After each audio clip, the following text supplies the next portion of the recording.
Welcome to remix king channel. హిందూగా పుట్టిన ప్రతి ఒక్కరికి గోత్రం అనేది ఉంటుంది. అలాగే ప్రతి కులానికి వారికి సంబంధించి గోత్రం ఉంటుంది. అసలు గోత్రం అనేది ఎలా వచ్చిందో ఇప్పుడు తెలుసుకుందాం. పూర్వకాలంలో విద్యను నేర్పించడానికి కొన్ని కుటుంబాలకు ఒక గురువు ఉండేవాడు.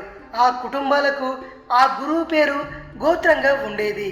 విద్యను అభ్యసించని వారు వారి పూర్వీకుల పేరును గోత్రంగా చేసుకునేవారు. ఆ విధంగా ప్రతి కుటుంబానికి గోత్రం ఏర్పడింది.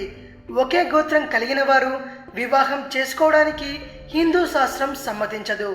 ఎందుకంటే ఒకే గోత్రం కలిగిన వారు అన్న చెల్లెళ్ళు అవుతారని శాస్త్రం చెబుతోంది.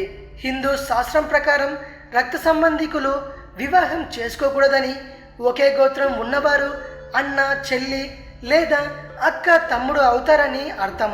పరిచయం లేకున్నా ఒకే గోత్రం ఉన్నప్పుడు ఎక్కడో ఒక దగ్గర బీరకాయ పీచు రక్త సంబంధం కలిగి ఉంటుంది.